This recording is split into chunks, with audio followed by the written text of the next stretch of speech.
Good morning, students. Today's lecture is based on germ cell migration. In our previous lecture, we had studied germ cell determination. That is how germ cells are formed.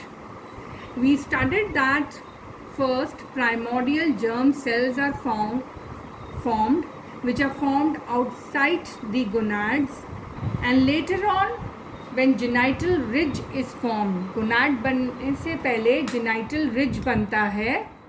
When that genital ridge is formed, these primordial germ cells then migrate into the gonads.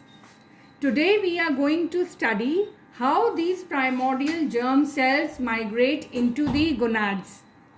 I have been emphasizing right from my first class, students, that your entire syllabus is based on the developmental patterns in vertebrates.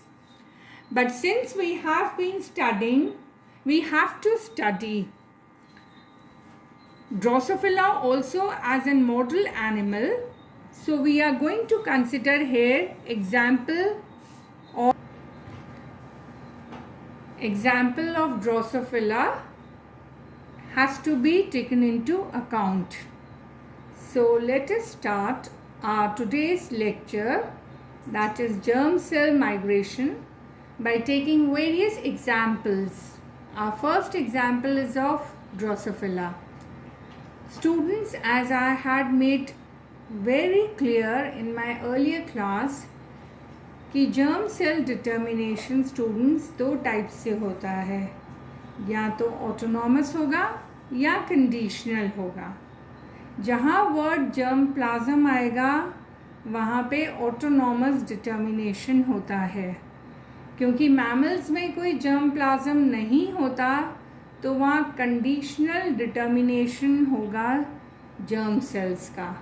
अगर हम Drosophila का example students देखें तो पहला point हमें ये ध्यान रखना है कि PGCs primordial germ cells migrate from the posterior pole of embryo to developing gonads.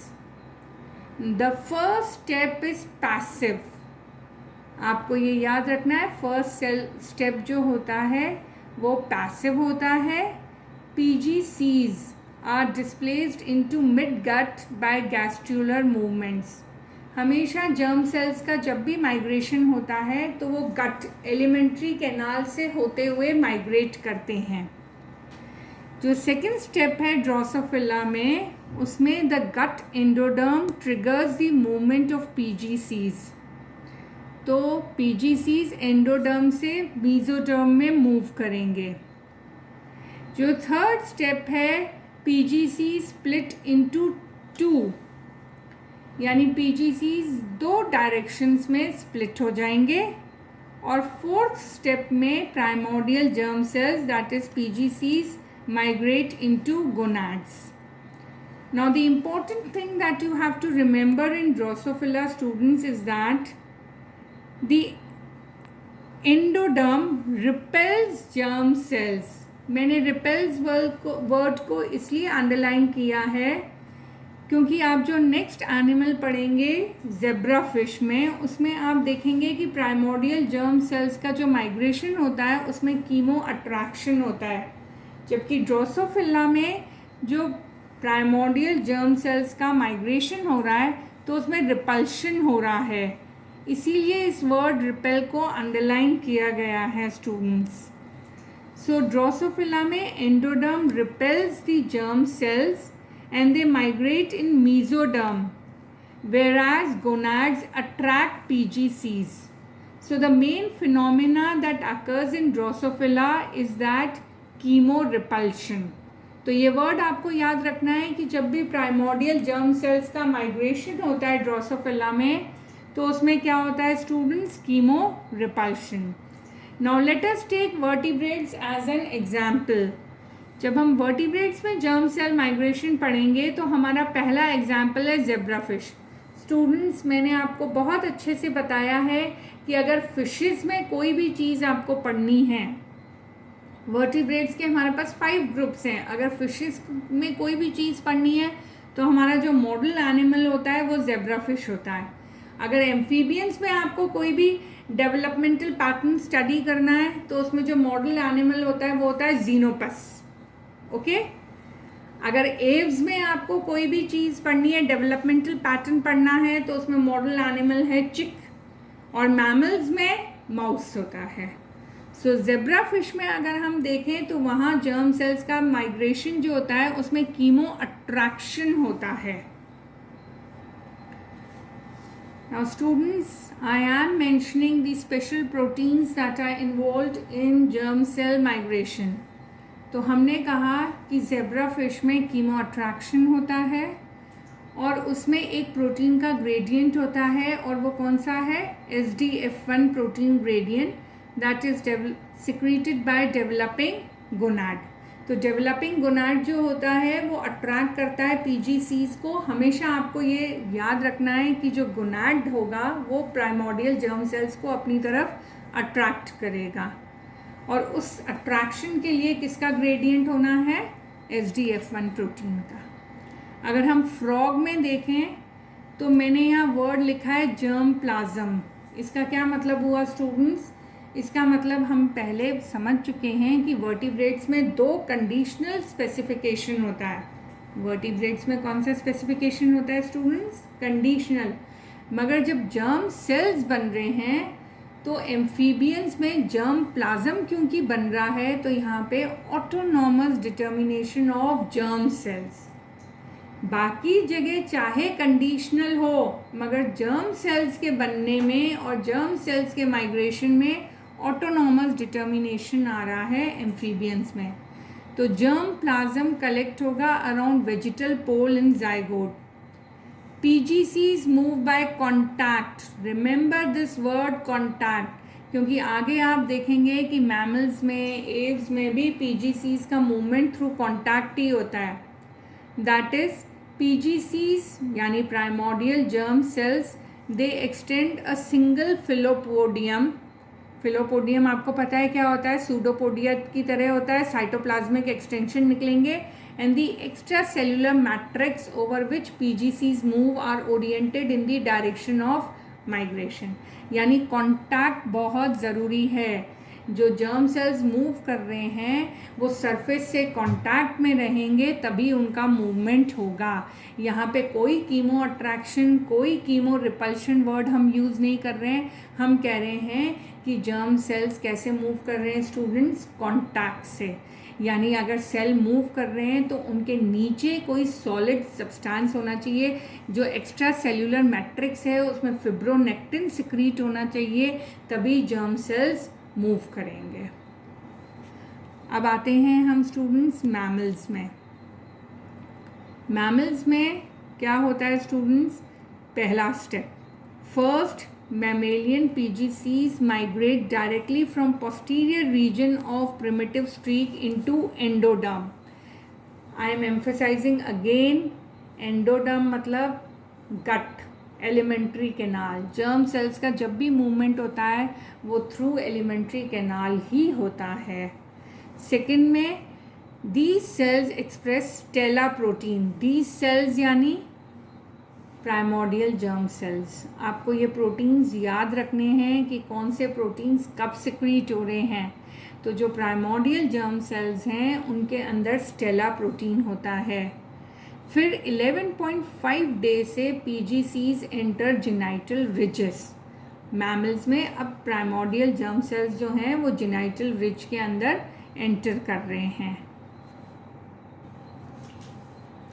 So in mammals, जैसा हमने एम्फीबिया में पढ़ा था कि जो प्राइमोर्डियल जर्म सेल्स होते हैं वो एक्स्ट्रा सेल्यूलर मैट्रिक्स यानी जिस सरफेस पे मूव कर रहे हैं उससे क्लोजली एसोसिएटेड होते हैं, यानी उसके क्लोज कांटेक्ट में होते हैं। तो जो एक्स्ट्रा सेल्यूलर मैट्रिक्स है वो स्टूडेंट्स किसकी बनी हुई है? फिब्रोनेक्टिन की। Again I want to emphasize ये स्टूडेंट, जब हम सेल सेल इंटरैक्शन पढ़ रहे थे, सेल सेल कम्युनिकेशन या प्रॉक्सिमेट टिश्यू इंटरैक्शन पढ़ रहे थे, तो हमने पढ़ा था कि जो प्रॉक्सिमेट टिश्यू इंटरैक्शन होता है वो 2 टाइप का होता है। कौन कौन सा स्टूडेंट्स? Permissive and इंड्यूसिव। जो परमिसिव इंटरैक्शन होता है उसमें सेल के अंदर ही सब कुछ मौजूद होता है और सेल उसी के अकॉर्डिंग आगे डिफ्रेंशिएट होता है। मगर जब परमिसिव इंटरैक्शन होता है, चाहे एक सेल को सराउंडिंग सेल से कोई लेना देना नहीं हो, मगर उसकी जो एक्स्ट्रा सेल्यूलर सरफेस होती है जिससे सेल कांटेक्ट में होता है उस पर फिब्रोनेक्टिन होना आवश्यक होता है। जो इंड्यूसिव इंटरैक्शन होता है या इंडक्टिव इंटरैक्शन होता है स्टूडेंट्स, उसमें हमने क्या कहा कि सेल अपने सराउंडिंग सेल से कम्युनिकेट करता है और उनसे इन्फ्लुएंस होता है। ये बेसिक डिफरेंस था हमारा। तो जहाँ पे सेल एक क्लोजली कांटेक्ट में है अपने एक्स्ट्रा सेल्यूलर मैट्रिक्स से, फिब्रोनेक्टिन से, तो आपको समझ जाना चाहिए कि वहाँ कौन सा इंडक्शन हो रहा है, कौन सा इंटरैक्शन हो रहा है, परमिसिव। ठीक है। अब मैमल्स में एक और बात हमें ये समझनी है कि जैसे जैसे जर्म सेल्स मूव करते हैं उनका मल्टीप्लिकेशन भी होता है। प्रोलिफरेशन मतलब मल्टीप्लिकेशन भी हो रहा है। नेक्स्ट हम आते हैं स्टूडेंट्स रेप्टाइल्स एंड बर्ड्स पे। जब हम रेप्टाइल्स एंड बर्ड्स का एग्जाम्पल देखते हैं तो हम यहाँ पे देख रहे हैं कि जो प्राइमोर्डियल जर्म सेल्स हैं they are derive from epiblast cells. Epiblast cells वो वाले होते हैं जो माइग्रेट करते हैं एरिया पेलिसुडा से हाइपोब्लास्ट में। अब हमने इससे पहले जितने भी एग्जाम्पल्स पढ़े, चाहे वो जेब्राफिश हो, चाहे एम्फीबियंस हो, चाहे मैमल्स, हमने देखा कि जर्म सेल्स का माइग्रेशन जो था, चाहे ड्रोसोफिला हो, जर्म सेल्स का माइग्रेशन जो था वो एलिमेंट्री कैनाल से हो रहा था। यहाँ पे रेप्टाइल्स एंड बर्ड्स में एक डिफरेंस आ गया कि प्राइमोर्डियल जर्म सेल्स जो हैं वो माइग्रेट कर रहे हैं by blood stream. Note this important difference students. जो रेप्टाइल्स एंड बर्ड्स हैं उनमें जर्म सेल्स का स्टूडेंट्स रेप्टाइल्स एंड बर्ड्स में जर्म सेल्स का माइग्रेशन जो हो रहा है वो ब्लड स्ट्रीम से हो रहा है। Blood carries PGCS to hindgut. Now they associate with mesentery and migrate into genital ridge. अब हमें ये देखना है कि माइग्रेशन के लिए कौन कौन से प्रोटीन्स यूज़ हो रहे हैं। हमने ये पहले ही पढ़ लिया कि माइग्रेशन के लिए SDF1 ग्रेडियंट यूज़ होता है और ये जो प्रोटीन होता है ये कौन सिक्रीट करता है स्टूडेंट्स? गोनाड्स ही सिक्रीट करते हैं। तो दो प्रोटीन हमने पढ़े थे, Stella protein and SDF1 protein.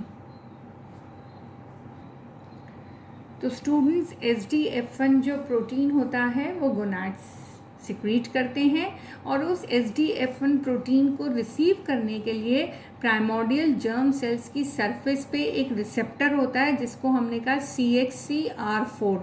ये एक रिसेप्टर है, रिमेंबर स्टूडेंट, CXCR4 एक रिसेप्टर है जो जर्म सेल्स की सरफेस पे होता है और ये जो रिसेप्टर होता है ये जो गोनाड्स हैं जिन्होंने SDF1 प्रोटीन सिक्रीट किया उस प्रोटीन को रिसीव करते हैं। उसके बाद ही जर्म सेल्स माइग्रेट करते हैं गोनाड्स की तरफ। अब प्रोलिफरेशन मतलब मल्टीप्लिकेशन जब भी PGCS का होता है, इस मल्टीप्लिकेशन के लिए भी प्राइमोर्डियल जर्म सेल्स में कुछ पैराक्राइन फैक्टर्स होते हैं। वो कौन से हैं स्टूडेंट? FGF7। FGF का क्या मतलब है? Fibroblast growth factor 7 and stem cell factor SCF। तो FGF7 और जो स्टेम सेल फैक्टर SCF है ये जर्म सेल के मल्टीप्लिकेशन के लिए ज़रूरी होता है। Now SCF stem cell factor, this SCF factor is produced by cells lining the migration pathway of PGCs. So you have to understand student कि जब भी जर्म सेल्स का माइग्रेशन हो रहा है तो गोनाड्स SDF1 प्रोटीन सिक्रीट करेंगे और जर्म सेल्स के अंदर स्टेला प्रोटीन होता है। ये मैं पिछली क्लास में भी आपको समझा चुकी हूँ। अब जब भी हम फैक्टर्स की बात करते हैं तो हमें पता है कि फैक्टर्स 2 टाइप्स के होते हैं, पैराक्राइन फैक्टर्स एंड जक्स्टाक्राइन फैक्टर्स। ये भी हम पढ़ चुके हैं सेल सेल कम्युनिकेशन और प्रॉक्सिमेट टिश्यू इंटरैक्शन में।